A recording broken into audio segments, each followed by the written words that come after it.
Happy Tuesday morning, everybody. Thank you for turning on the radio here at WCLU. As a part of our day, and hopefully as a part of your day, we enjoy sharing some of the history, some of the pathways that led us to where we are in a program we call The Archives here on WCLU. A lot of research from volunteers like Sherry Wesley and Wilmetta McPherson, Sandy Claywell, and Sharon Gansey, and of course, the incredible Sam Terry, well-known historian. He's a good archivist. He's a good guy. He generally, as Paul Harvey did, knows the rest of the story. Well, sometimes. On a lot of these historical things. Sam, you all right today? I'm well, thank you. How are you? I'm good, real good. Just anxious to jump on here and get to talking about some of the things that we have to share that transpired. This one 100 years ago today, the 23rd day of July in the Glasgow Times. The big news was that Tom and Nell Fudge have contracted with Mitchell and Ely for the erection of a two-story brick veneer building on the lot adjoining the Jackson Way on North Ray Street, which they will use as a bakery. Dick Scott has been awarded the contract, and the building is expected to be completed within 2 months. Tom says he'll put the bread to them all and will not be satisfied until a loaf is shipped. A loaf of shipped-in bread will be a stranger in our midst. That's what it takes to make a town, he says. So we don't want any foreign bread coming we here want on homemade the truck. bread. We right want here. it made here because Exactly. that's what it takes to make a town, in-town made bread. So I'm trying to figure out, that would be adjacent to the Jackson Way. I guess that building's not there anymore, is it? No, that was the old graded school. So this was in the block of North Ray Street between the Square and Front Street. Okay. And that was down near the corner of Front Street. So it would have been on the north end of that block Yeah. somewhere. But no shipped-in bread. We're going to make it here. It's a lofty goal. Sounds good, though, you know. We've got some news in the Glasgow Republican here from 1934, Sam, and the news comes from Morrison Park. School opened here Monday with an attendance of 42 pupils. In the opening program, a splendid talk was made by Mrs. Wesley Wells, in which she introduced the idea of organizing a Sunday school at Morrison Park. A more appropriate place could not be found since the tabernacle affords a room for many classes and visitors. This Sunday school can This Sunday school can soon get into the progress if people are anxious enough to meet and get it started. So it's kind of like a little give and take. We'll provide the place, but you all got to want to do it. Exactly. Kind of a everybody, but out at Morrison Park, a fabulous place to get a school going for sure.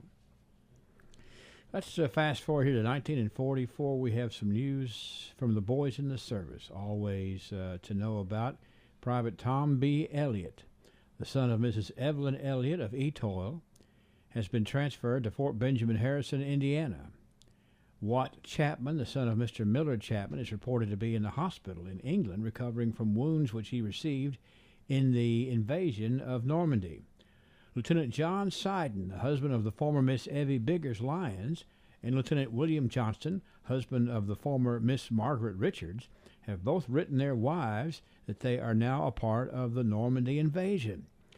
Marine Corporal Joseph E. Garman of 102 Garman Street, Glasgow, has been promoted to the present rank in which it was announced recently at Camp Pendleton in Oceanside, California. Wow, a lot of service news in there. Yes, a lot of activity. That's right. I got a couple of kinfolks in there. Private Tom Elliott, a cousin, and Evie Biggers Lyons, another cousin, making the news there. But I like the one. I just think it's cool where they wrote their wives to say they were part of the Normandy invasion. Forget any of my old pals that I used to hang out with. Tell the wives we were in the Normandy invasion, as they proudly did. Well, the pals were probably serving in the They were war probably- also. They were probably over there with them, you think? Let's get some news here out of let's see, this is 1954. I got to flip the page over here, Sam. I'm running behind from 1954, but I'm going to get caught up very quickly if I can get the page. Barren County's Glen Eyre Farms is the owner of Mary Raider, the horse which captured the $400 elimination race at the Jennings County Fairgrounds in Vernon, Indiana last night.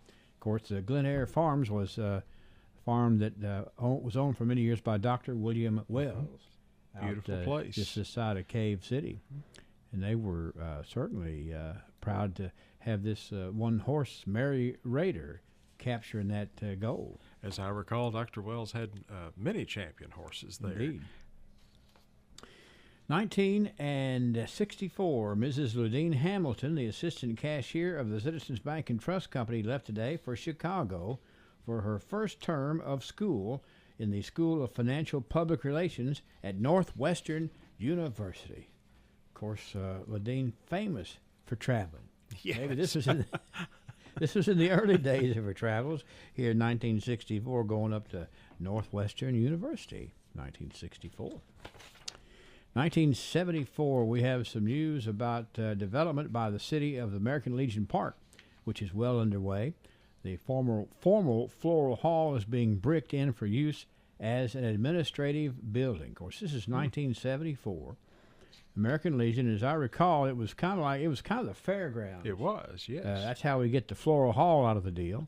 And they were working on it here in 1974, and now it's been demoed, just about ready to start coming up with a brand new city swimming pool and an aquatic park.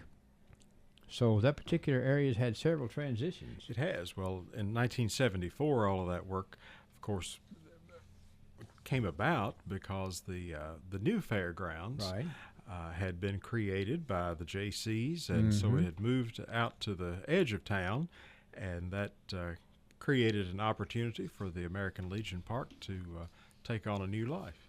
It's good use of what I think to be really excellent property. 1984, Sam, this was the day that Glasgow's Farmers Market held their grand opening for the season on Saturday at their Front Street location. Now, the market is open twice weekly, on Tuesday and on Friday. I guess that was before they moved up to the square. And had a good crowd, I'm sure, for both of those days. It's been several different places over the years.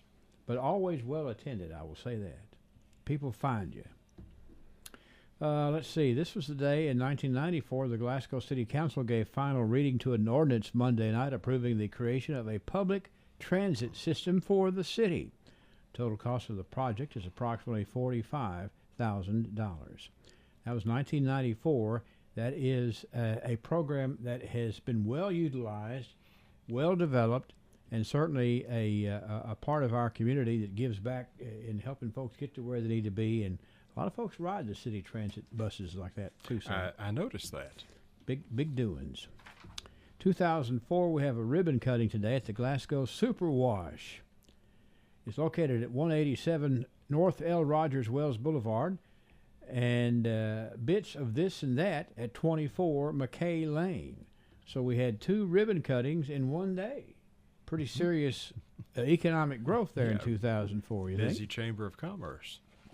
And it was this day in 2014 we learned about World War II veterans attending the Allen DAV Chapter 20 picnic, including Reed Stockton, Henry Lawson, Ted Rayleigh, Arlie Thomas, Leslie Dean, John Wood, Robert A. Lessenberry, Bill Whitehead, and Gene Moore. Those are some stellar veterans, and I'm glad that in 2014 they were able to have that get-together for sure. And I recall seeing recently that was a photograph. Yes, it was. That was in the newspaper, and it's still living on thanks to social media as people have shared it.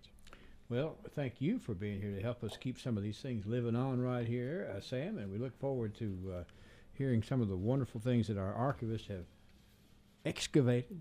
We're going to be sharing a lot to take care of this week, and if we'll come back tomorrow, we don't want you to miss what we have found for tomorrow, okay? Well, and we'll also give a quick reminder of learning about Cousin Emmy. Yeah, let's talk about Cousin Emmy. We can't talk about her enough.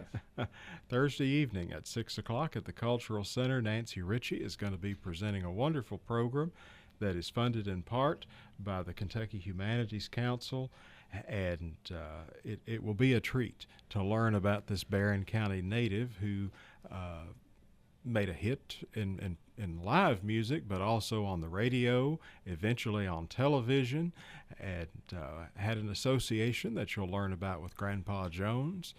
And there's something about being the first to have a Cadillac. Let's find out. I'm curious. Thursday night. Thank you, Sam, for being. We'll try again tomorrow, okay? See you then.